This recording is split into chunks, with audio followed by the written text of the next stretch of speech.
And we are live, Rangers and hockey fans. Thank you all so much for chiming in for another episode here at Rangers Review, either here on YouTube on Wardy NHL or wherever you catch your podcast, probably the following day at the time of recording this now on September 23rd, 5 p.m. Eastern Time. We'll be breaking down all there is to know for the Rangers after what's been actually a really entertaining time.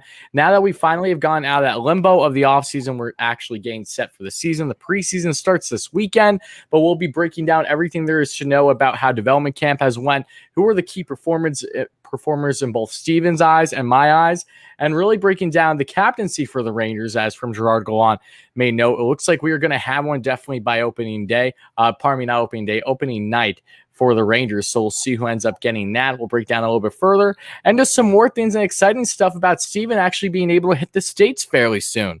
Something that we're all happy about. If you guys don't know, Steven does not reside in the United States. He lives all the way out in Europe, currently in Ireland. But yes, some exciting news. So let's just start with that, Steven. And again, shout out everybody that's here in the live stream right now that's watching this on YouTube. We appreciate all you guys chiming in. We'll be taking questions towards the end of the episode per usual. But yeah, exciting news. Let's start off on a good note here, right? Got a lot of texts and private messages on Monday when it was announced. Looking forward to flying to New York on either the 17th or the 18th. I'll be staying until December 4th, going to a couple of Ranger games, driving up to Hartford for a Wolfpack game. When's that? The 20th of November, Saturday. Oh, are you doing that just so you can see all the young prospects? Of course, yeah. Yeah, makes sense. Celebrating Thanksgiving in New York for the first time in my life. What's Thanksgiving like where you reside? There isn't one, right? Yeah. So for obvious reasons, I just sound like an idiot. But no less, that's cool though. I didn't want to say it, but yeah. No, I'm glad that you're able to do this now with your fiance. That's fantastic. So what games are you intending to go to again this year for the Rangers? 2 home games against Sabres and Islanders. Okay. And I'm also trying to get tickets for the away game against the Islanders. New arena, so check. Gotcha. Okay, well, I don't know when you and I are physically going to be able to meet, but once we will, it's going to be electric. So I'm looking forward to whenever that happens. It has to be at some point. We got to get the Rangers review on the road, right? I'm going to be in New York for 2.5 weeks. We'll figure something out. Yes, absolutely. So again, that's exciting news for everybody just chiming in that's first listening to this. I'm really happy for Steven too, just because, there's been nothing fun that's been going on the past year and a half now, almost pushing 2 years. So to see not just Steven, but I know there's other people that I'm connected to that live out in Europe that are going to be starting to travel to the States and actually be able to experience sporting events, among other things. It's definitely an exciting time in my mind just to get further back to normalcy after what we've been dealing with for so long now. But now getting away from that, let's talk about the bulk of the convo here. And that's starting off with development camp best performances, right? Because as we know, the Rangers played the Philadelphia Flyers twice, and I wasn't able to catch too much of those games. I do know, Steven, I'll let you run away with the first game because I know the camera work was just absolutely horrid. Again, we shouldn't expect anything better, right? The Rangers have struggled so hard as it is just to get any type of footage that isn't like regular season out there to begin with. But yeah. Steven, what was your take game 1 and game 2 for that matter? And then tell me what player stood out to you, and I'll tell you what player stood out to me from all the homework I've done since then. It's nice to see some scrimmages against other teams with the Rangers not participating in Traverse City this year. Back-to-back scrimmages. The first one against the Flyers was very messy. I think they conceded 3 goals in the first 10 minutes. They came back and then they lost, I think, 6-3. But there were some positives in that game. Lauri Pauniemi was a big one. Don't hold that thought on Lauri. I want to talk about Lauri a lot. But yeah, okay. Will Cooley is a guy that really turned some heads. Zach Jones was probably the best defenseman in those 2 scrimmages. And in the second one, the Rangers actually won 3-2. Game-winning goal by Nils Lundqvist, so he got his goal in. Matt Rempe was physically out there. I'm not a huge Matt Rempe fan, and nothing against him, but what he did there, I mean, that's what he needs to do. He has the big frame. He needs to use his body there. Unfortunately, some injuries. Austin Rushev. The season's already over, Steven. Sorry? The season's already over. Everyone's hurt. Hurt. Unfortunately, some guys that, I'm not. It's not. It happens. It does happen. It's unfortunate, but yeah, go ahead. But yeah, the three standouts for me: Will Cooley, number one. It's not even close. Zach Jones and Laurie Pariuniemi. I like to see.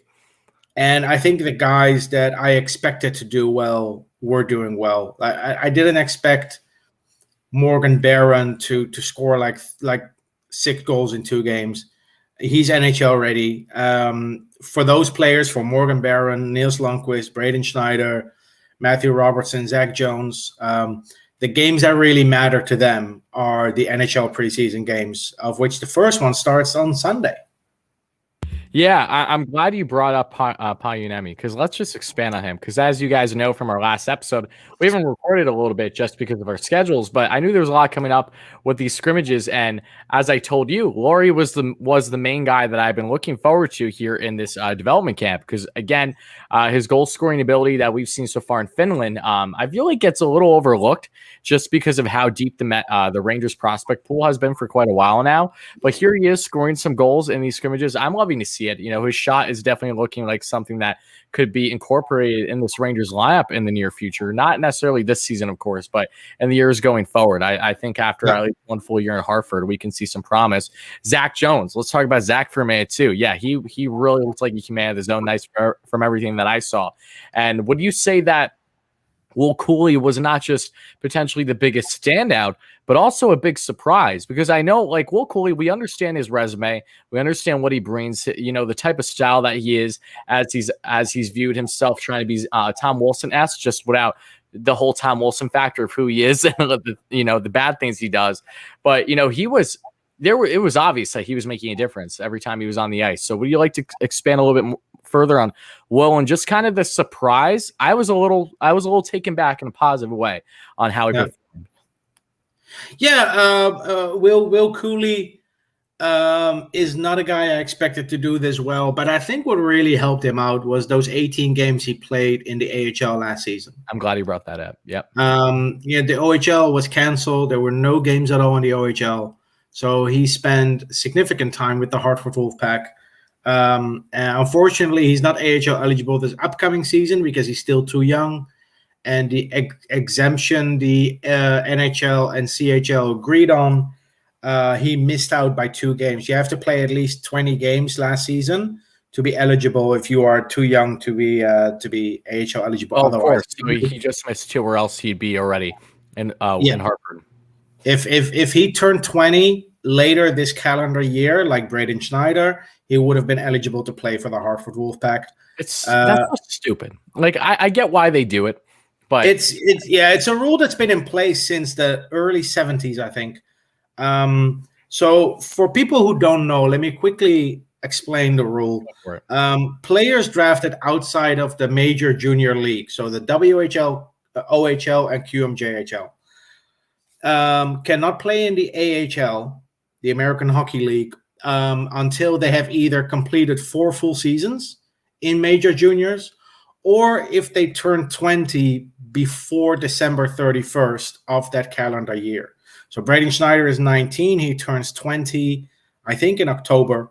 So he is eligible, even though he only completed 3 full seasons. A couple of years ago, the Rangers drafted Sean Day in the 3rd round in 2016. Sean Day was AHL eligible at age 19 because he was an exceptional status player in major juniors. So he started playing at age 15. So he had completed his 4 full seasons, even though he was only 19 years old. There is a little caveat here because it's about players being drafted out of major juniors. The exception is players that were in major juniors on loan are not limited to playing the AHL. Rasmus Sandin of the Toronto Maple Leafs is an example, and Philip Zadina. They played in their draft year in the OHL on loan because they were still contracted to their teams in Europe. So when it comes to AHL eligibility, any player that was drafted in the 2019 draft or prior is eligible. Any player from the 2020 draft that turns 20 years old later this calendar year is also eligible. For the Rangers, that's Alexis Lafreniere and Braden Schneider. Okay, so I'm glad. Yeah. Pardon me. I'm glad you brought up in regards to Sean Day as well with the exceptional stats, because that's something I think gets forgotten about a bit. But yeah, when it comes to the Wolfpack and the AHL system, I don't hate it. Like I said, I understand why they have it for a certain age limit, but I think it just personally bothers me more, especially when you have the unique situation where he was only out by 2 games. Like, why couldn't it have been if you at least played 10, 15 games? But no, you have to play at least 20. You know, well, yeah. See, the threshold was determined after the season was over. If this threshold was determined months earlier, when the season was still ongoing, and the Hartford Wolfpack had the opportunity to play Will Cooley for 2 more games, they probably would have. Yeah. I do think last season it has awoken this debate again for the first time in God knows how long, and I wouldn't be surprised if there's some sort of amendment to this rule where if like every NHL team can have like 1 or 2 players that are exempt from this limitation. Yeah, that would be nice, especially guys that, like or like the transfer agreement has stipulation with regards to eligibility for the AHL for first round picks. Maybe that can be something. If a player from the CHL is drafted in the first round, 1 per team can play in the AHL. So for the Rangers last season, Braden Schneider would have been eligible. Yeah, I like that idea, especially if you have a situation where if there's 2 people, especially when you look at the draft. I understand that the natural concern with the AHL and wanting it for a certain age limit is because teams might push kids too soon, if you will, have them in an AHL environment when they're simply not prepared for it. Maybe it's too much, but if you have that exemption, especially with players that... So the reason this rule was initially implemented is because it's to avoid dilution or to avoid like the talent walking away from major juniors at age 18. So it's more so on not, it's more so on it not hurting juniors versus the actual impact in the AHL. Exactly. And you have players like Matt Barzal and Mark Scheifele who played 2 full seasons in juniors after they were drafted. And having those players still in your junior leagues helps keep that at a high level, but it also makes it worth it for these junior teams to invest in certain players. If you are going to invest in the WHL Bantam draft, for instance, a top 3 pick on a 16-year-old with the risk that you're losing him in 2 years, you give yourself 2 seasons to win. Yep. So there's just really no window, and it would just be a crapshoot. Now, at least you still have some sort of planning, in the stability, WHL, if you will, with the team. Exactly. There's a little stability in there. And I think that's important over, in comparison towards, like, I'm someone who is not in favor of NBA, for instance, on how you can be drafted, your first year out of college, or even there's players that simply don't. I know that there was for a while where you wouldn't even have to go to college. You'd be drafted out of high school.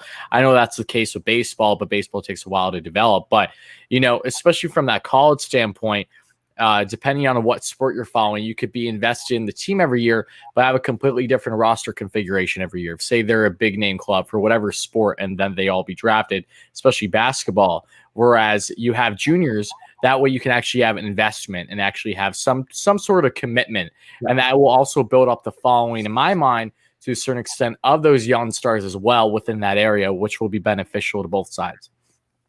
Yeah, and it's a 2-sided coin, of course these players want to play in the AHL because it's professional hockey, you get to earn a paycheck, but I understand why the CHL put their foot down in the 70s and said, listen, We need some sort of safeguard to keep these players in our leagues, because otherwise, if those players are leaving at age 18, then the knock-on effect it could have is where top prospects in the future wouldn't even go to to major juniors anymore. They would always go to the USHL or NCAA. Yeah, no, exactly. And that's fair. Looking back on now, I'm glad that you broke down the reasoning is more so with juniors than it's with the impact when it comes to the AHL. But yeah. Before we go further, I want to say thank you to everybody that's chiming in the episode right now. Anthony Antone, who's a great supporter on the channel here on YouTube, gave a $5 donation. Thank you so much for that, buddy. We appreciate it. And again, we'll be getting to questions towards the end of the segment. But to expand a little bit further here on the status of development camp for the Rangers is that not just between Zach Jones, Will Cooley, and even others like Lauri Pärjuniemi, Morgan Barron, I like what I saw from him as well. Niels was also good to see. Wasn't necessarily the best defenseman. I think that, as you allude to as well, Zach Jones looked like the best on the blue line for the Rangers in those scrimmages at least. But it was nice to see Niels get a goal. Offensive production is something that I think we can expect a decent amount out of, depending on. And it was a typical Nils Lundkvist goal too. Of course. Yeah, coming right in the zone to the right side and then sniping it. It was beautiful. The question for both Nils Lundkvist and Lauri Pärjuniemi will be not, is their shot good enough to beat NHL goalies? Because it is. The question is, do they have enough time to get the shot off? Correct. And that's going to be the question. And we've seen this in the past where players have a certain skill set where a shot, for instance, is good enough for the NHL, but the game's just too fast for them. They need that extra half a second to control the puck with their stick, and by then it's too late. You have Zdeno Chara breathing down your neck, for instance. Yeah. So that'll be the key for players like Nils Lundkvist and Lauri Pärjuniemi. What I'm looking forward to are the battles with the kids for roster spots with the preseason coming up. The on the right side of defense, it will be between Nils Lundkvist and Braden Schneider. And on the left side of defense, there's one spot, in my opinion, that's still up for grabs, where Keandre Miller is the front runner, of course, but Zach Jones and Matthew Robertson are serious candidates. I'm not saying that I wouldn't put my money on Jones or Robertson, but they're in it. They have a chance, and they will fight for it. They will probably play all 6 preseason games or 5 preseason games and push Keandre Miller to his limit to keep that spot in the lineup. And then on offense, 2 forwards I'm most excited for the young forwards are Morgan Barron and Justin Richards. I think those 2 are the closest to make the team. Lauri Pärjuniemi is a top 9 player or nothing. He's not a player that you can put on the 4th line like Morgan Barron or Justin Richards. Yeah, he doesn't have that 2-way skill set. No, I think Lauri Pärjuniemi will have to wait his chance. If there's an injury or if there's a trade and a spot in the top 9 opens up, he will have to battle Julien Gauthier for that spot.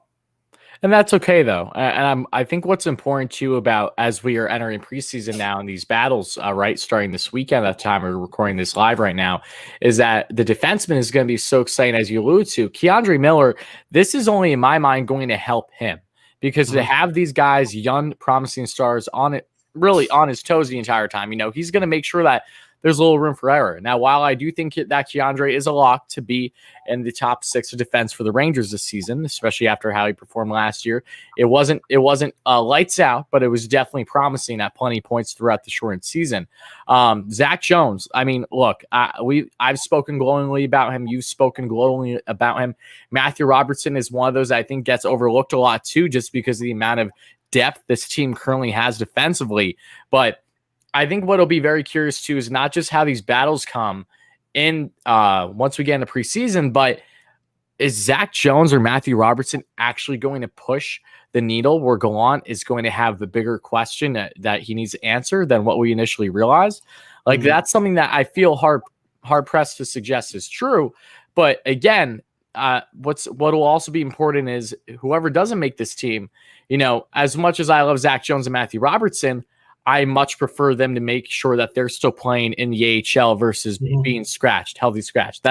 I think that could potentially stunt growth. No, of course. And the 7th defenseman will not be Jones or Robertson. The 7th defenseman will be Tenorti. Yeah. That's simple. And I'm if I had to put money on it, K'Andre Miller is going to make the team out of camp. Yeah, I agree. However, why wouldn't you think that for the most part? However, I wouldn't be surprised if K'Andre Miller at some point during the upcoming season spends a couple of weeks in Hartford. And that has nothing to do with K'Andre Miller. He is NHL ready. But the things he needs to work on, sometimes you can work on it a little easier if you play in the AHL, where you play against the Providence Bruins, you go there by bus, and the next day you're back in Hartford. Whereas if you're on the Rangers, you fly to Seattle, you play a game, and then you fly to San Jose, you play a game. Then you have one day off, so you're back in New York, and then you play a game at Madison Square Garden. And then after the game, you go straight to the airport because you have to fly to Tampa. There's no, there's no days off where you can spend some time with a skills coach or with a personal coach even, to work on those aspects of your game that might need improving. And it could be a similar situation as Philip Hedl. In 2018-19, Philip Hedl played 75 games in the NHL. He was basically an NHL regular. And then the following season, he started in Hartford for, I think, 2 or 3 weeks. It wasn't that long, but he did start in Hartford. It's not unheard of. Shea Theodore was sent down to the AHL when he had 50 NHL games under his belt, similar to K'Andre Miller. However, for that to happen, either Zach Jones or Matthew Robertson has to push him out of the lineup. So a couple of things would have to happen for that to, for that scenario to be true. But materialize, yeah, for that to materialize. All I'm saying is I don't rule it out. Yeah, and I think that's fair because what's going to be what I think we should be paying attention to with K'Andre is the sophomore slump going to be a thing? And how much of a factor is it going to be a thing too? Because it commonly happens with rookies. We've seen with defensemen as well. I could think, openly about Brady Shea to an extent, because Brady, as we know, his rookie year with the Rangers had a 40-point season, and then he would never put up the same offensive production in his career. And I know that it's a little bit different circumstances on how he was utilized, but still, no less, it's not outlandish to suggest that K'Andre could find himself in a spot where maybe he does get a couple games, a cup of coffee in Hartford. I surely hope he doesn't, however, because if he does, then that means, that he still has some things that he needs to refresh on. But I think he's going to be ready to go for sure. But Zach Jones is just enticing. And that's where the Rangers are going to be in a more and more difficult position by the day, not just throughout this upcoming season, but in the years going forward on just how deep this prospect depth is defensively. Yeah. What are you going to do here? Are you going to trade away guys like you did before the Joey Keane, the Julian Gauthier deals of the world to address, things of need, maybe center depth for the team? Or are you going to potentially address what the Rangers are going to do? That is exactly what the Rangers are going to do. Yeah, that's my impression as well. I just don't know who the player is they're going to trade away, but at some point we are going to have to say goodbye to players that we've grown fond of, that we connected with during this rebuild. Correct. And they won't be part of this team when hopefully in 2, 3, 4, 5 years we lift the cup. Some players will not be part of that team. And same thing happened in 94. Mike Gardner and Tony Amonte were huge for the Rangers in the years leading up to 94. But when we finally got there and won the cup, they weren't there anymore. That's just sports. That's just what happens. All I hope for is that once we get to that point, that the Rangers obviously make the right decision, because it's not like we just have, 1 or 2 extra defensemen. We have a good chunk right now that are either just cracking the roster or just below them that, you can make fair arguments for having any and every of them part of the future for the Rangers decor, and that just won't fit. Robertson and Schneider, I would say on a large portion of teams in the league, Robertson and Schneider would be top 5 prospects. If you would take players under 23 with fewer than 100 NHL games, Lafreniere is number 1, and then the next 3 in whatever order someone wants will be Kravtsov, Miller, Lundqvist, and then You get Schneider, Robertson, Jones, Barron. This rebuild has been very successful, and some Ranger fans might not see it, but the luxury Chris Drury has is that he can just pick and choose which prospect he's going to trade for what he wants. And I've always said the LA Kings are a perfect trade partner for the Rangers. Oh yeah, it's a broken record with all their center depth. It is. They have so many center prospects that would be a perfect fit for the Rangers. They're not like top line players in the future, but they are good players that you can build on. Someone like Rasmus Kupari or Gabe Velarde, or if you really want to go all out, Alex Turcotte. Because the centers they still have Kopitar, they still have Danault, Quinton Byfield are going to get rid of. They got a bunch. They have Madden, Akil Thomas, so many center prospects. They're like what the Rangers have with defensemen, the Kings have with center prospects. It's an amazing. It's a match made in heaven. Whether that happens, I don't know. Maybe they target another player, but the Rangers have assets to trade without it hurting their rebuild, and that's the big difference between the Rangers today and the Rangers 10 years ago. When the Rangers 10 years ago started making trades, they were giving up depth players. They were giving up first-round picks. They were giving up the future. They gave up Tim Eriksson, Tim Eriksson didn't work out in the NHL, but the moment he was traded in 2012, he was regarded one of the top defensive prospects in the world. Thank you. I'm glad you brought that up. Because at the time, that was a big deal. Yeah. A year prior, the Rangers gave up 2 second-round picks. Mm-hmm.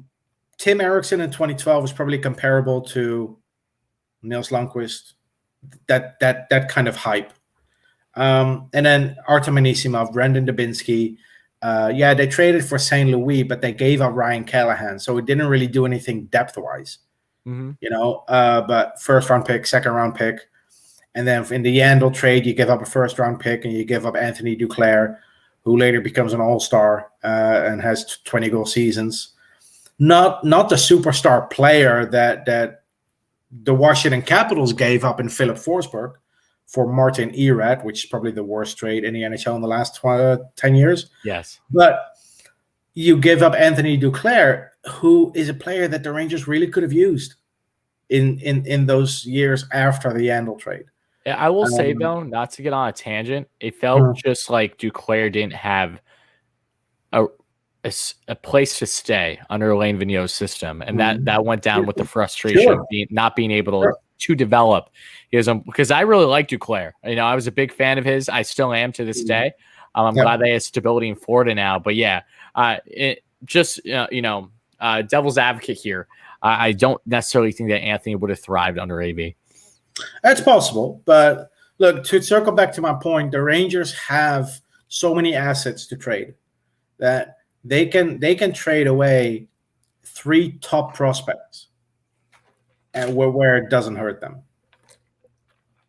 Yeah, no, you're absolutely right, and that's why it's exciting, because the Rangers are just they have an embarrassment of riches when it comes to these decor prospects and what ones are they going to prioritize, and it's really going to just be about a fight for the fittest. Who is going to, one, crack the roster, but 2, who is going to impress the most during their time in Hartford, where it's like, okay, we're definitely still on the notion that we need to keep this guy in the organization, or even you're still on the notion that, wow, this guy's so good, but he still isn't better than anyone we currently have and will continue to have. So let's part ways with him in either a bigger deal, something that makes sense for a player that could come on the roster now in some aspect, most likely offensively, or in a scenario where you can at least part ways again with a prospect that fits the needs of what the Rangers are looking for right now, which again is something like center depth. But now I want to get into a little bit further on preseason, because as we know, there's a bunch of games coming up starting this weekend, this Sunday. We're going to have the Rangers versus the Islanders. It's exciting. Normally preseason hockey isn't anything to get too amped about, but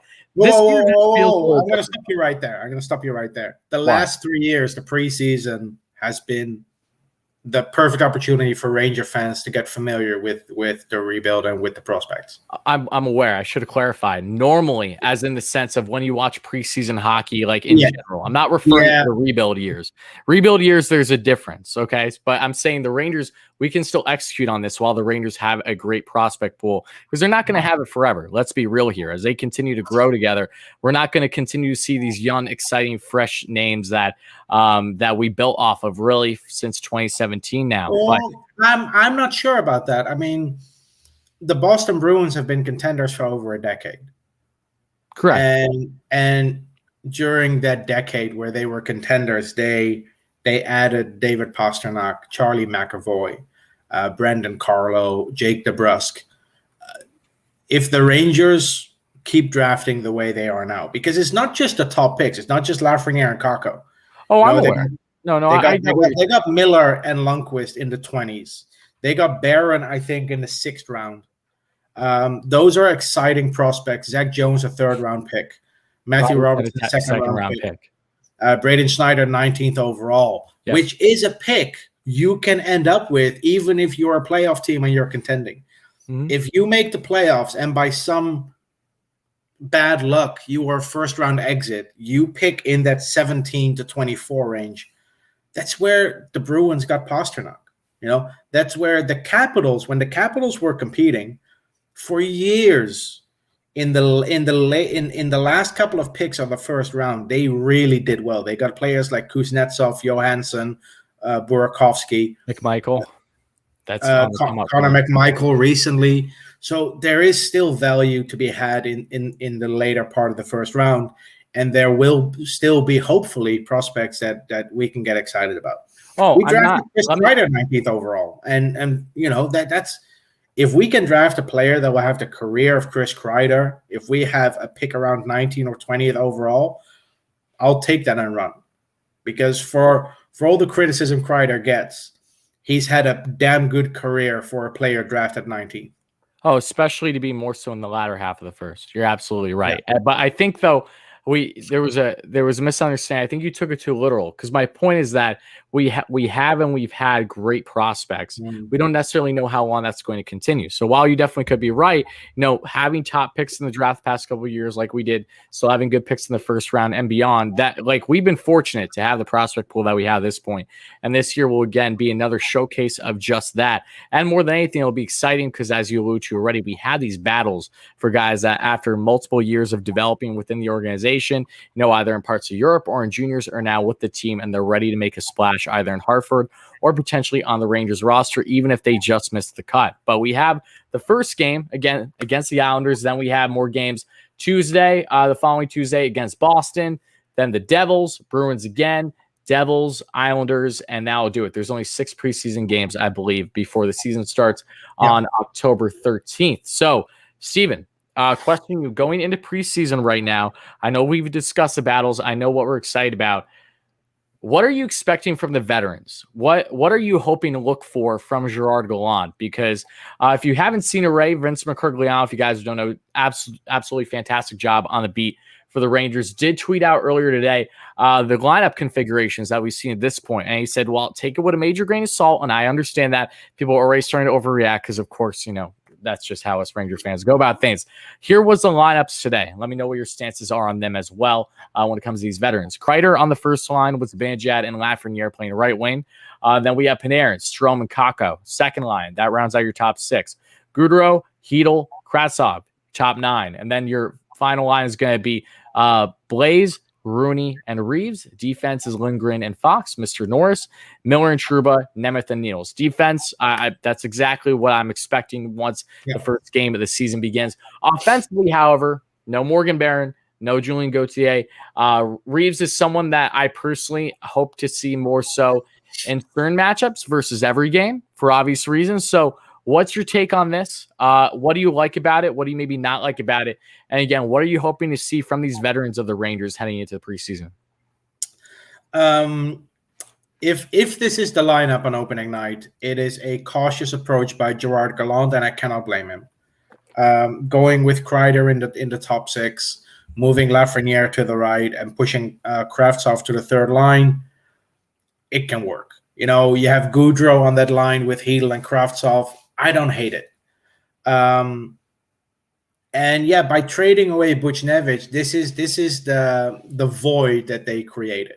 I'm not gonna go into the trade itself because everything about that has already been said and discussed at length.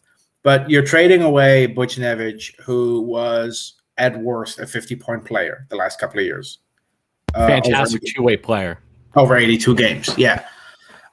So you're basically freeing up a spot for Kravtsov and Kakko to walk into. By starting off with Kreider in the top 6, I get it. The first couple of games, you just want to hit the ground running. But I don't think Kreider is going to end the season in the top 6. I think Kreider is going to play a third-line role, same as Phil Kessel in Pittsburgh. The Penguins won 2 Stanley Cups with Phil Kessel on their third line, and he was paid $8 million, and I think $6.8 million cap hit for the Penguins because Toronto retained 1.2. It's not a bad thing if you have a player like that on your third line. If anything, it just shows that you have depth. And you have a balance. You have a rotation, at least with your top 9, which is important. Kravtsov probably has to earn his spot in the top 6, which is fine. How many games has he played? 20? Yeah, he hasn't played many. Fine. He has to earn it. Fine. I think Kakko has already earned it. The way he played last season, the points weren't necessarily there, but he played a really, really well-rounded game. Defensively, he was one of the top forwards in the league. He's going to get there. I'm excited to see Lafreniere, excited to see Kakko. Defense, I think there's no surprises there. Expectation, like I said, is that Miller will make it on opening night. And Nemeth is going to make the team. Yeah, there's no way Nemeth is not making the team after they sign him for 3 years. Exactly. I agree with you. We'll see what happens. It's going to be exciting. I don't expect to see the veterans a lot in the 6 preseason games. And the reason I say that is because the last couple of years, I decided to dive into, the preseason usage of players a little bit. And the veterans, the players that have their spot basically guaranteed, tend to play 2 or 3 games in preseason. They don't play all 6. They'll probably play closer to the end. The first 2-3 games, you will see a lot of prospects. You will see some Hartford Wolfpack depth players, like Alex Whalen. And in the past, I remember players like Richard Nietzsche, Matt Bodie. Those players you only see in the preseason. What I'm interested in is to see if Brennan Othman can get a preseason game in. Yeah, I know we were talking about that the past couple weeks. That'd be fun just because literally why not, right? Let's get a view on him early and get Ranger fans attached to him quick. Yeah, and Brennan Othman playing for the Flint Fibers. There was a rumor today that he wants to get traded to the Kingston. What's their name? I'm just gonna refer to them as Kingston because I cannot think of their name. Are they the ones that are the colors black and yellow? Yes, and Shane Wright plays for them. Yeah, childhood friend of Brennan Othman. Why don't I know that? Frontenac or something? Someone's going to tell us in the live stream, in the chat. They'll tell us. We don't even need to Google it. They'll do it for us. But David Wellworth with the $10 super sticker. Thank you so much for that, David. How are you in the chat for David? We appreciate that. But Kingston Frontenacs. Okay. I hope I pronounced that correctly. I don't follow the OHL. I follow the WHL, but maybe this year I'll start following the OHL because we have Othman, Vierling, and Cooley playing there. There's some incentive now versus exactly. Prior. Yeah. And honestly, I don't remember the last time the Rangers had an exciting prospect in the OHL. Yeah, I know. We talked about that too. It's nice to see the Rangers actually indulging in the OHL a little bit more, just getting more acclimated. And we'll see. I'm curious if they're going to be more relevant with that going forward, especially when you look at their scouting staff and how it's changed a little bit. So that I'm curious about as well. Yeah, but it's a change in direction. The Rangers have made about 2 years ago or last year actually when they hired Chris Morehouse. Yes, he is now the director of scouting. He's the son-in-law of John Davidson, by the way. Mm-hmm. And now you have this push towards drafting junior players. I think it's also based on need. You got your star players, you got your technically gifted players, the players that tend to age well. players like Kravtsov, those players usually play until they're 35 to 40 at a high level. Whereas players like Cooley and Othman are more like a Ryan Callahan, where they play for about 9 to 10 years and then they fall off a cliff because their body is just done, like Brendan Dubinsky. Their bodies can't keep up. So those players you should acquire in the later stages of your rebuild, so those two groups line up perfectly. Yeah, no, you're right. And I think what I'm personally looking forward to the most as we're entering preseason now is, yes, the veteran aspect too, even though they're only going to have a couple of games and the battles. But can we both agree that this is just going to be, in my mind, a certain breath of fresh air? We're just seeing how Gerard Gallant is actually going to get this thing up and rolling. I mean, we've been weighing this for a while now, seeing what it's going to be like to actually have a seasoned coach that actually, knows what it takes to win. Again, not Stanley Cup, but he's gotten very close. Well, it's a coach that has proven in the past that he knows how to work with young, talented players. Exactly. This doesn't feel like the blindedness that I felt as a Rangers fan watching Alain Vigneault coach this club when it came to the Pavel Buchneviches of the world, among others. Alain Vigneault is the type of coach you hire when you have to, when you're close, but you Correct. have to. Yeah, you need a coach that puts you over the top. Exactly. He's like a hands-off kind of coach, which works great if you have veteran leadership in the locker room. And the Rangers in 2014 and 2015 had plenty of that. They had Henrik Lundqvist, Dan Girardi, Mark Stahl, Martin St. Louis, Brad Richards. They had the veteran leadership in the locker room, and Alain Vigneault is a perfect coach for a team like that. Correct. The team we have now requires a coach that has a different style, that's more hands-on. And Gerard Gallant coached in Florida, where he worked with Barkov and Huberdeau, Trocheck, Ekblad.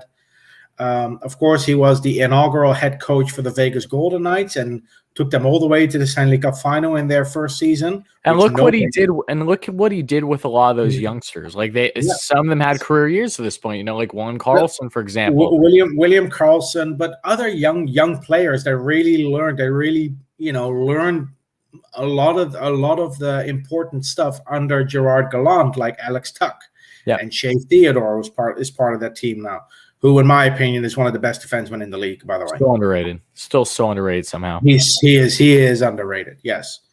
But we finally have a coach that not only has the experience you need, but it just feels like he's the right fit, Before, not to cut you off, Steven, but I want to say how I'm intrigued about how his style is going to transition with this club, because when you look at the forefront, he really does check off a lot of the boxes of what us Ranger fans are looking for. We're not just looking for a team that has aspirations to actually finally crack playoffs now and start to get out of this rebuild, more so into building this core group that they have for the next 5 to 10 years. But you have a guy, again, that understands what it's like from the younger side of things and is able to help develop and balance things more than anything. I can't stress enough how vital it is for myself as a fan. I'm sure you too, and on many other Ranger fans or hockey fans that are chiming in right now, how consistency is what leads you to success more often than not just when it comes to line configuration, but giving the proper amount of time on ice to players that, one, are deserving of it, but two, are your future. Alexis Lafreniere, Capo Caco, Adam Fox, Niels Lundqvist. This is your future. This is your core group. This is what you're building around for years on end. So it's about time that they get as many opportunities as humanly possible. There is room for error. That's what we expect to see. Not everything is going to be, dandy and roses. Like, I expect things to go wrong, of course. I don't expect this to be a flawless year for the Rangers. But I want to see a culture built with them, with this core group, because it really did not feel like there was any sense of culture, if you get what I'm saying, over these past couple of years in this rebuild. There's no identity with this club. Yeah. A lack of identity, I can see that. What I've noticed is that there was no direction. Yep. There was no clear. Well, there was a clear goal, but there was no plan on how to reach that goal. We also had a coach that had one gear. There was only one one type of hockey that we played under David Quinn. And if you cannot adjust on the fly, opponents will find out and they'll hurt you. They'll beat you at your own game. Gerard Gallant has the ability to midway through the game, if things don't work, make a couple of changes and have the team play a different style of hockey. Whereas under Quinn, it was always the same. Skate to the red line, dump the puck, forecheck. That was 95% of Rangers hockey the last 4 years. The remaining 5% was when Panarin had the puck. Mm-hmm. And I think under Gallant, we'll see a more structured approach. We'll see players actually being confident because they are given the confidence by this coaching staff. Players will no longer be afraid to make mistakes. They will no longer be terrified that the puck bounces off their stick blade through no fault of their own. Let's get some aggressiveness with this team, not just from a physicality perspective, but actually when it comes to, just commanding your own play. Like, look, every team controls their own fate at the end of the day, barring, bad bounces and natural things that happen in the game of hockey. But I want to see this team actually come together as a group, back up one another, have that next man up mentality. Don't be afraid to defend your team, for one, something that, again, was heavily addressed this past offseason. So we'll see how that gels with the club, but also just have that intimidation factor where I know when the Rangers play certain teams, I'm not feeling comfortable against them. Not so much because, they're these big, bad, players that, you're scared that the team's going to just get absolutely ragdolled, but just the natural style of play between how balanced they are offensively and defensively. But knowing that once you reach a certain point in the game, you're shut down. Think about those Boston Bruins for a certain extent. They have the star power, but they also have a great balance of being able to make everything else work. The Tampa Bay Lightning, another great example, has been grittier than what you maybe originally think, and them helping them win back-to-back Stanley Cups. The New York Islanders, who in my mind are so John Tortorella-esque to this day, while they can't get over that hump to this point because they don't have those X factors offensively, they have done everything but that. They have gone this close to really getting where they want to be. Those are teams I don't enjoy playing because I know that they know how to shut a team down. Yeah, the Columbus Blue Jackets now remind me a lot of the Rangers in 2012. They have the right mentality. They have the players who are willing to die on the ice. They will block a puck with their face if they have to. But like the 2012 New York Rangers, the Columbus Blue Jackets don't have, like you said, that top-end talent. Exactly. And the Rangers didn't have it either in 2012, and that's why we came up short. We didn't have the game-breaking talent that you need in the playoffs, that you need to win a series. Now the Rangers have that. They have Panarin, they have Lafreniere and Kakko coming up. They still have Zibanejad, who, he's getting a little older. He's getting close to 30, but still, he's a 30, 40 goal scorer. And now they're adding players like Sammy Blais and Barclay Goodrow, who, Barclay Goodrow might be a little bit overpaid, but that's the price you pay for a guy that has 2 Stanley Cup rings. No one's going to be complaining about it. This guy's an X factor for the Ranger come playoff time. And let's not forget, a year and a half ago, the Tampa Bay Lightning traded a first-round pick for Barclay Goodrow, and there were a lot of Lightning fans who were furious because they were like, why are we giving up a first-round pick for a guy who cannot even put up 20 points? And then what happened? And I'm not saying Barclay Goodrow is the main reason they want to cut, but they added Goodrow, they added Blake Coleman, and this was after they were swept by the Columbus Blue Jackets in 2019. And then the narrative flipped. And now they are back-to-back Stanley Cup champions. And yes, it is also because of Kucherov and Braden Point, who's probably one of the most underrated players in the league. Even though he's one of the best players in the league. He is. He was a goal per game in the playoffs for about a month. That's what it feels like. He's been the most clutch player in playoffs in recent history for sure. Well, Kucherov put up Gretzky type numbers in the playoffs. Oh, I know, but luckily for him in Tampa, he didn't have to worry about too much in season. He just had to. But they have those players at the top, and they rounded it out with players that they drafted. I think what set the Tampa Bay Lightning apart from everyone else in the league, and I've mentioned this before, their development program they have in Syracuse with the Syracuse Crunch. Fantastic. That's what the Rangers need to learn from. Mm-hmm. You know, they need to figure out what the Syracuse Crunch is doing, because you can talk about how well they are, how good they are at drafting, but yeah, Braden Point, 3rd round pick, Andre Palat, 7th round pick, Kucherov, 2nd round pick. They all developed in Syracuse, and so did Tyler Johnson and Alex Killorn, undrafted. No, Yanni Gourde. Mm-hmm. Undrafted players developed the exact same way in Syracuse as the players that we consider good draft picks. Yeah, it's not their drafting that's exceptional. It's good. It's not their drafting that's exceptional. It's the way they develop their players in the AHL. That's what I want from the Rangers. That's what I want from the Hartford Wolfpack.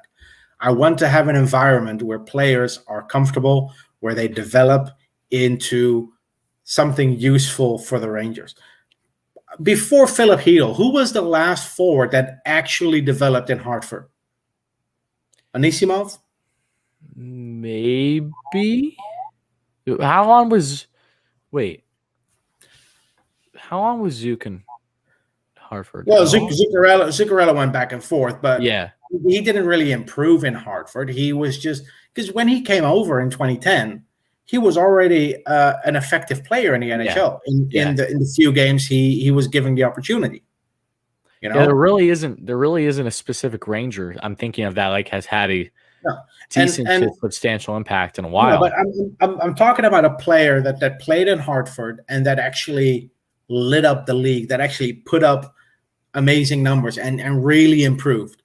Before Philip Hedl, I think we have to go back all the way to Artem Anisimov. I think so too. The Hartford Wolfpack is a graveyard for Ranger prospects. It's ridiculous.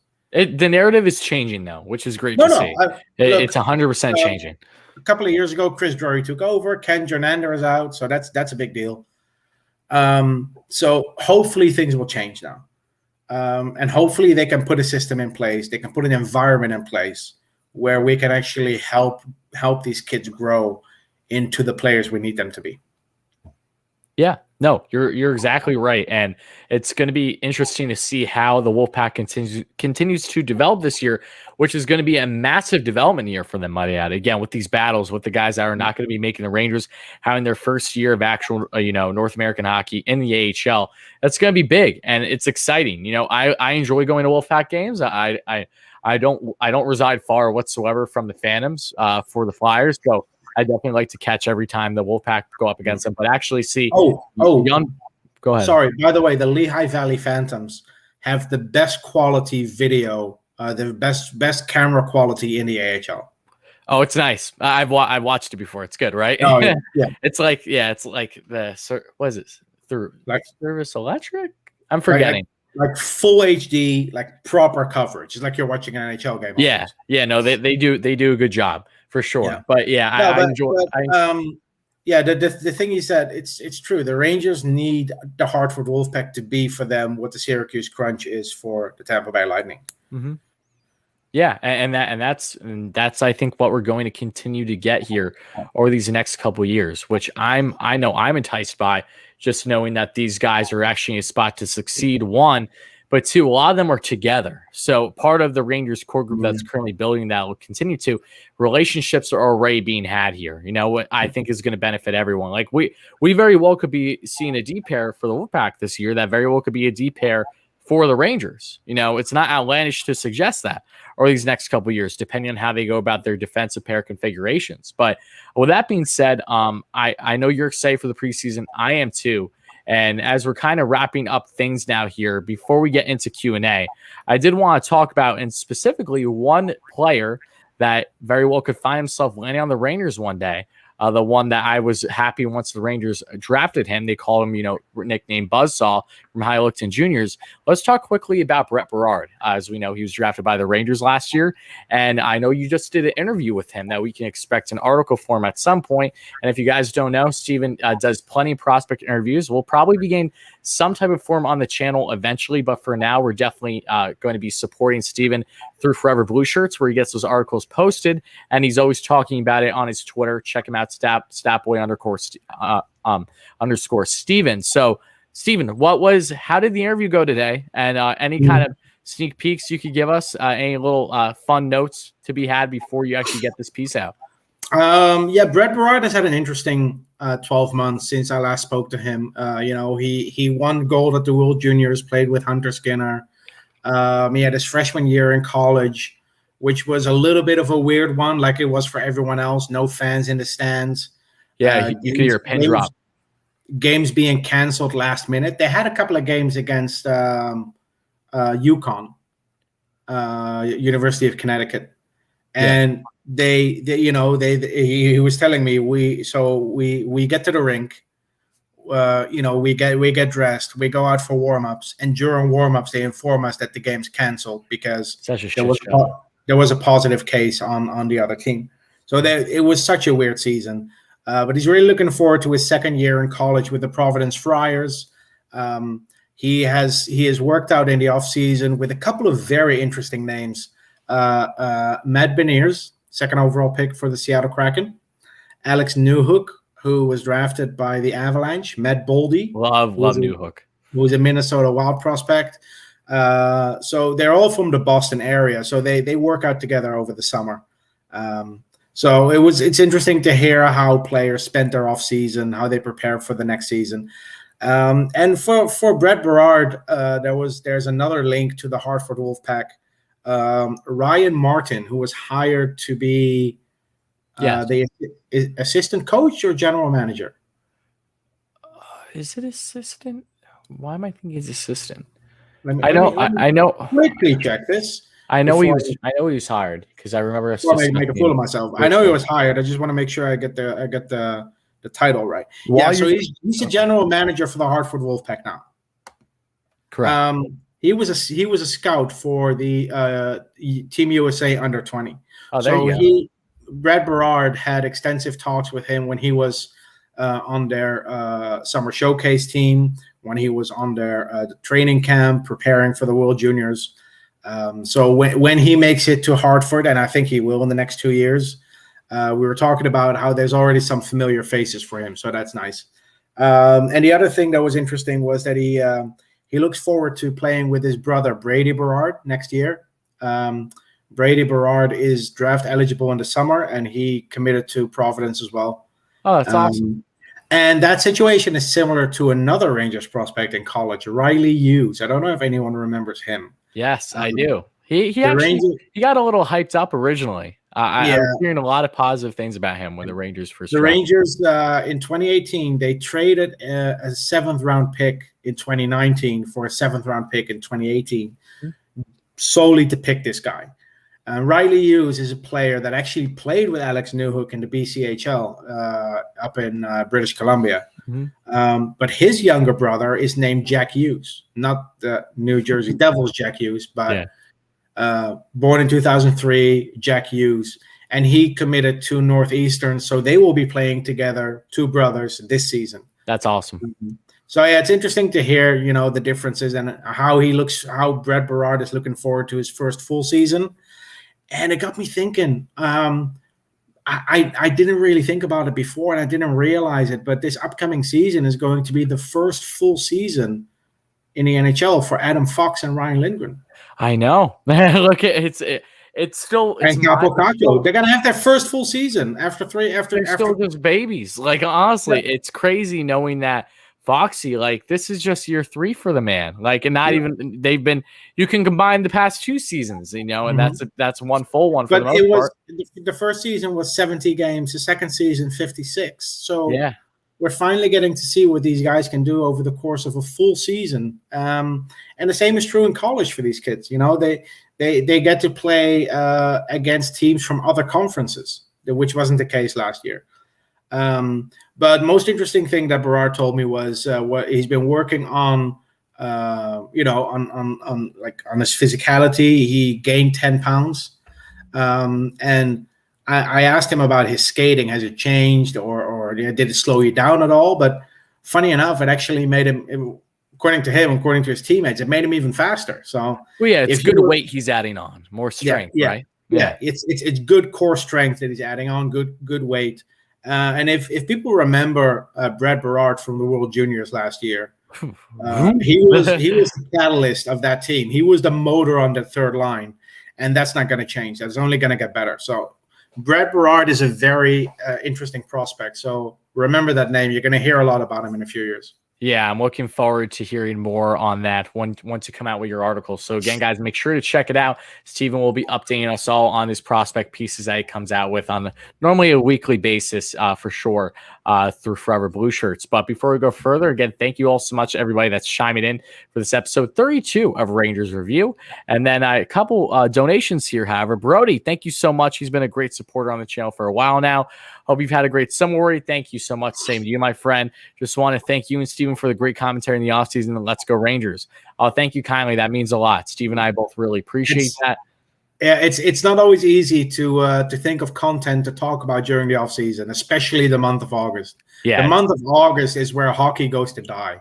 Absolutely. There's nothing to talk about. So if we were able to bring up something, if we were able to keep you guys listening and entertain you guys, I'm happy to hear that. Yeah.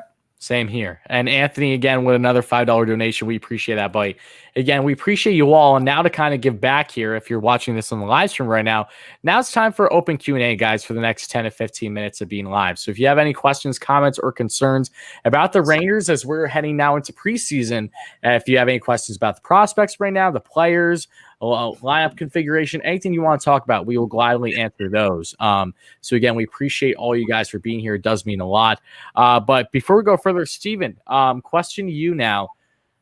With the Rangers preseason beginning, what is one player you are excited to watch not named Niels Lundqvist? Because he's exempt in these discussions for obvious reasons with you. It's obvious, of course. But yeah, Will Cooley is an obvious answer because he was so good in prospect development camp. But I'm going to go with a player that wasn't in prospect development camp because he's a little bit older already, but still only 23 years old. A player that has been in the organization for 5 years. And he had a really good season last season with the Hartford Wolfpack. Ty Ronning.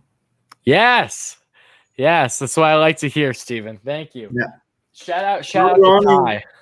Ty Ronning is a guy that needed a little bit longer to get to where he is right now. But I look, and people say, oh, he's already 23. Let me remind you that when Zuccarello came over to the NHL, he was also 23. And he still went back and forth between the NHL and OHL for 3 full years before he became an NHL regular at age 26. Zuccarello did not become an NHL regular until he was 26. Let that sink in for a second. Yeah, it's easy to I shouldn't say it's easy to forget, but Zook's story is just amazing. Playing with Norway in the Olympics and getting noticed and everything that transpired thereon. Ty Ronning, however, I think I've told you this story before. I've always been a big fan of his, especially his final year in juniors. Yes, I know he was a little older in the group, but still scoring 60+ goals was nothing short of remarkable. He's definitely one of those that I've looked up to. I love smaller statured players as it is because I myself am smaller statured. The 1 year I actually got a chance to play some ice hockey my senior year of high school, I wore number 7 for him. 1, it's my lucky number, and 2, that was his number at the time. So shout out to Ty Ronning. Always been a big fan of his, a big supporter. I don't know necessarily what his future holds when it comes to the Rangers organization, but I really do hope that he gets more opportunity because he's a guy that, regardless on necessarily the point production he's putting up, one thing that I've learned from him quite quickly is that he really does hustle his tail off every single time he's out there. And that's always a good trait to have. And hopefully can help him stay in the Rangers organization and, maybe catch an NHL debut at some point. That would be fantastic.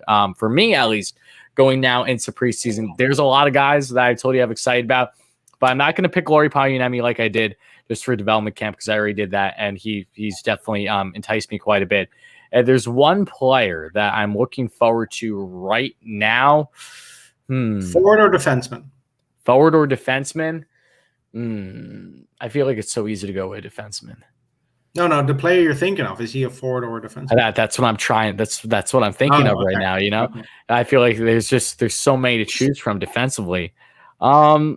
You know what? I'm going to go with defense, and I'm going to stay on the trend like you with someone who has been with the Wolfpack, but hasn't been with the Wolfpack nearly as long, and someone that we actually had the belief would have even, from what we learned, would have even cracked the Rangers roster to start the season last year. That was Tarmo Ronanen. So I'm going to go with Tarmo. I'm curious what he's going to do because he's, again, another guy that's pretty much in the shadows, if you will, of a lot of these younger up and coming Ranger defense prospects. He had a cup of coffee last year, as we know, and he's a guy that could very well be bouncing in and out of the Rangers lineup depending on injuries or whatever it may be. So I'm going to go with Tarmo. I liked him. I liked what I saw from him at spurts throughout the season last year when he was actually playing and what he did in Hartford. So I'm going to go with it. A very interesting pick. Definitely not a flashy or favorable one per se, but just one that I'm curious to see what he's going to bring this preseason. All right, I'm going to do you a favor, and over the next 10 seconds, I'm going to explain to you how to pronounce his name. Okay. Ray. Ray Unanen? Ray Unanen, yeah. Unanen. That's the closest you'll get as an English speaker, yeah. Is there a way to pronounce it in not English, in Finnish? Do you know how to pronounce it? Ray Unanen. Okay, so it really isn't much different. It's almost like you roll your R's. Yeah, it's. I guess it's a European thing, but I can't roll my R's for my life. No, so Ray Unanen is close enough. It's better than Runanen or Roinanen because I've heard so many variants. But yeah, I just wanted to get that out there. Anyway, questions. Yeah, what questions we got? I was too caught up in the Tarmo talk. Okay, so let's see here. What's up, Black Thunder? Yo, Warrior, I'm finally able to join you guys on a stream. I've been super busy with school, but fortunate to be here. Happy to have you here, my man. You've been a great supporter. Let's see. Killer Inc. says, thank you, Stat Boy, Stephen Wardy. Awesome breakdown as always. Continue the great work. Watching live from Australia. Awesome. Wow. Happy to have you. Again, we got people from all over the place, especially when it's hockey coverage, because that literally, reaches out everywhere. If it wasn't obvious enough. Sydney, Australia is Waratah's country. It's a rugby team. Oh, nice. So. Also, someone commented earlier, I think you saw it, I pinned it. I'm like, is the guy on the right a Lafreniere fan or something? Let's count. We got 6. We got 6 Lafreniere jerseys right now. If you're watching here live and not wherever you get your podcast, Steven has every basically Lafreniere jersey you can imagine. I love the is that just striped, the navy blue and black, or is that just striped, right? Which one? The one right behind your head. Oh, that's a special event jersey that I had a few years ago. Yeah, that's cool. Yeah, and the number 22 with the red on the sleeves. Mm-hmm. Hold on, this one. Yeah, is actually the jersey that was prepared for him for the QMJHL All-Star game against Russia under 18. That's cool. He suffered an injury, so he didn't play in the game, but the jersey was still prepared and I managed to get my hands on it. It's a pretty cool. It's a pretty sweet jersey. Yeah, that's sick. I love all of them. I got the normal reliable over here, but it still gets the job done with the Rangers home blues. Hey, it still works. It's still Lafreniere. Yeah, it's still classy for sure. Lafreniere this upcoming season needs 4 points to become the highest scoring Lafreniere in Rangers history. I know, you schmuck. I saw when you tweeted that. I'm like, of course he threw out a stupid statistic like that. It is funny though that Alexi isn't the only one that is a Lafreniere Rangers history. So in 1988-89, the Rangers had a player, Jason Lafreniere, who I think he played like 80 games for the Rangers. Legend. 24 points. How amazing would it have been though if they were related though? Honestly, that would have been pretty cool. Honestly, I was hoping Alexi would have gone with number 15 because of it, but he didn't. You cracked me up. Yeah, my brother saw you talk about that. He's like, of course Steven tweeted this. Like, why wouldn't he? Who else? All right, so a couple more here. Do I think Kreider could ever be moved, and how hard will it be? Yeah. Yes, I think Kreider will be moved potentially, but a couple years from now, based on how his contract contract setup is right now when it comes to the no trade / no move. But not right now.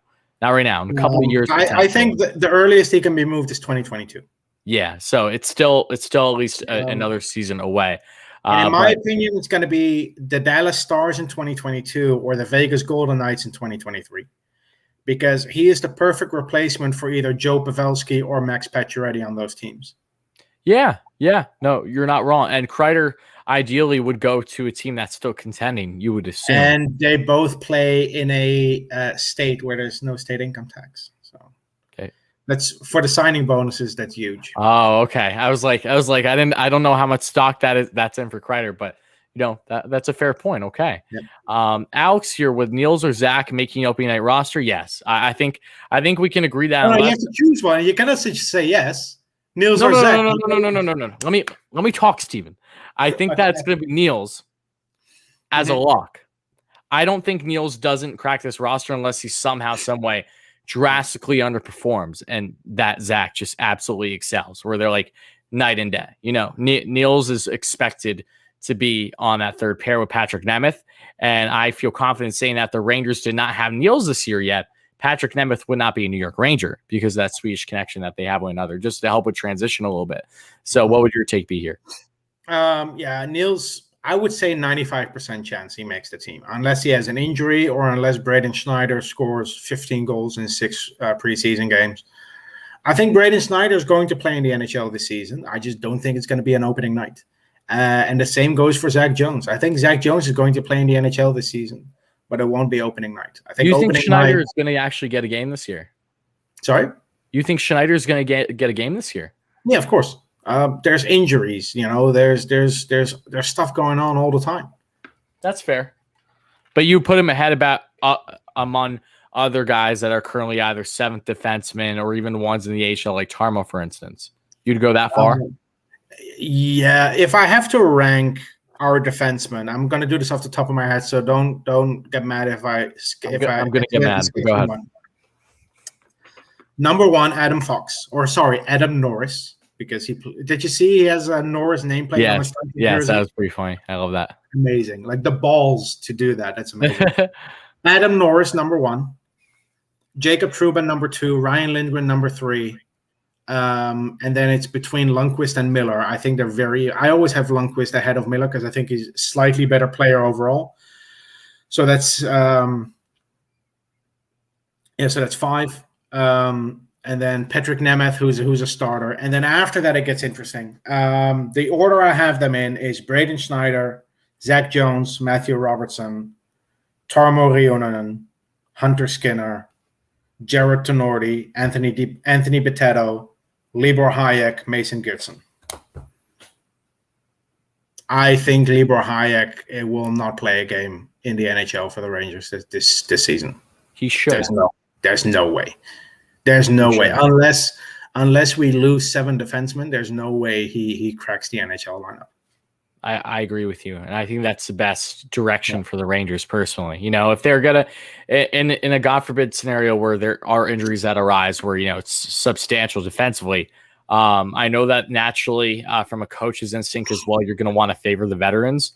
But, give a cup of coffee to Schneider, Jones, assuming he's not in the club yet. Guys that start to prove their worth, if you will, even Robertson to an extent in the Wolfpack. So that I think would be, and I think what also, to not get on a tangent here, but we could find ourselves in a scenario where one of those 3 between Robertson, Schneider, and Jones, and I would assume Jones, if he starts the year in the Wolfpack, could just flat out dominate so bad in the AHL where they basically play themselves into the lineup at some point this year. Nemeth, he might be on a 3-year contract, but don't bet that he's going to be an absolute lock to play every single game if he's not performing, especially. So while I definitely believe he'll be starting the year with the Rangers, he's another guy that you could look at for sure and be like, you know what, maybe he will be bouncing in and out of the lineup if he's not being consistent. The Rangers have a plethora of options in this situation right now. And the upside with Zach Jones is the structure of his contract because he doesn't have performance bonuses in his contract. Mm-hmm. And with the Rangers being over the limit for performance bonuses, they have $3.1 million counting against the cap to start the season. Because the performance bonus cushion is only 7.5% of the total cap. Yeah, and which is 6.8, I think, or 6.1, and the total performance bonuses that they have on the team is 9.2. So 3.1 million counts against the cap until those players are either off the team or those bonuses are no longer attainable. But Zach Jones doesn't have performance bonuses, so that makes it a little easier.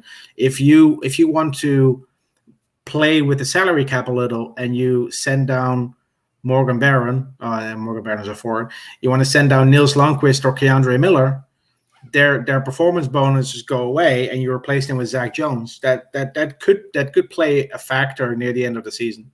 Yeah, I'm glad you brought that up too. It's again, there's a balancing act that's going on with some of these players too. And Jones, the fact that you brought up the performance bonuses is important as well. So, a couple more questions here before we get out of here in today's episode of Rangers Review, guys.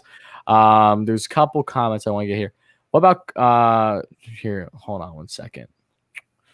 There's at least 3 I want to get to.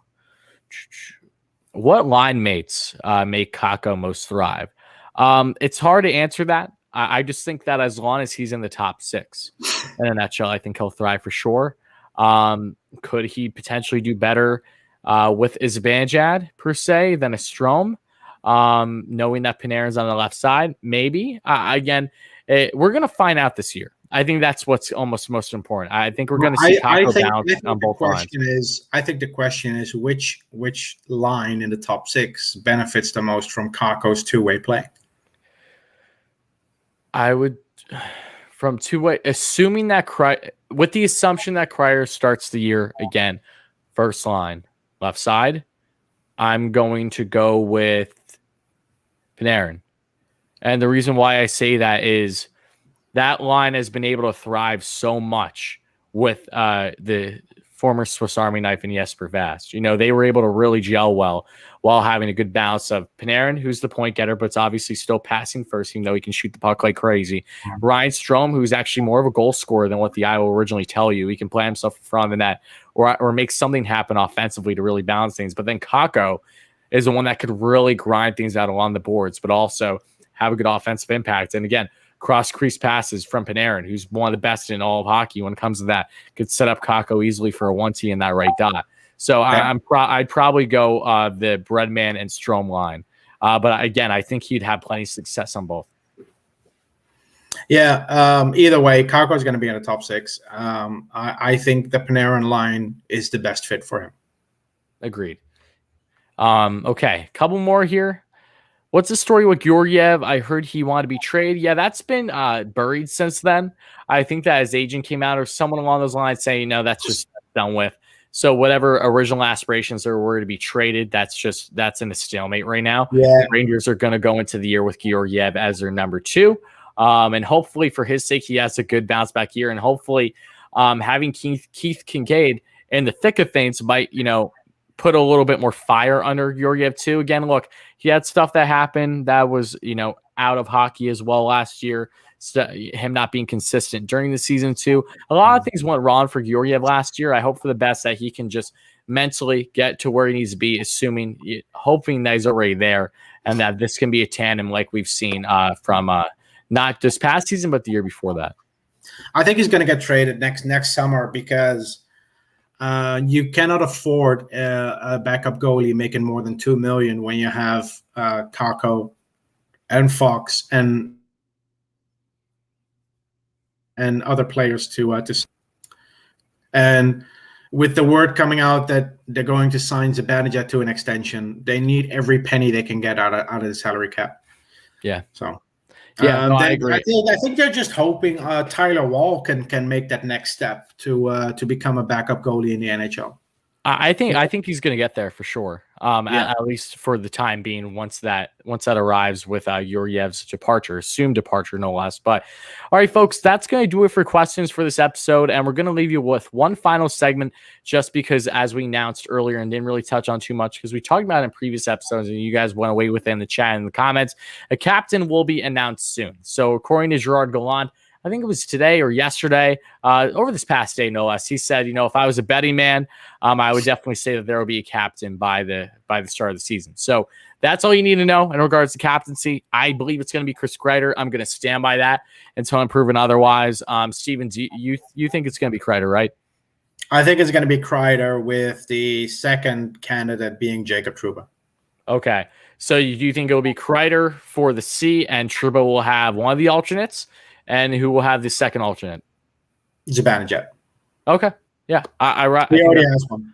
Yeah, I think that's fine with me. So that's kind of just a quick update on the captaincy for people that still feel up in the air as if it's going to happen or not. Yeah, I mean, when you have the head coach openly say that, if I'm a betting man, it's going to happen.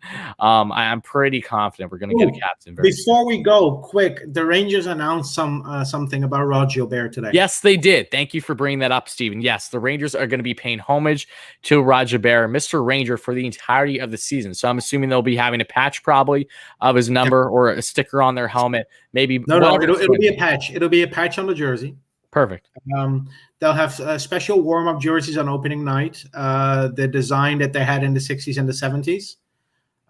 They will all have Gilbert number 7 on the back. Those jerseys will be sold for the proceeds will be donated to the Garden of Dreams. And they are announcing a Rod Gilbert Award, which will be handed out to the player that best exemplifies leadership on and off the ice every year on the Rangers. Oh, that's okay. So it's kind of like a captain award, if you will, on a year-to-year basis. Yeah. I guess you could call it that. Yeah. Yeah, that's cool. I like that. We love the awards that happen every year as it is between, the team's MVP, the Steve McDonald Award, all those things. So add another one in there. I think that's perfect and a great way to pay respects to Mr. Ranger and Rod Gilbert, who passed away just around a month or so ago now. But yeah, awesome. I'm glad you brought that up, Steven, for sure. Any final words before we get out of here in today's episode? Do you want to do predictions for the first game? Why the hell not? Okay. First game, Rangers Islanders. I am going to go Rangers win 4-2. Okay, I'm going to go with a 4-3 Islanders win. Okay. This is just assuming that it's mostly prospects playing. Yeah.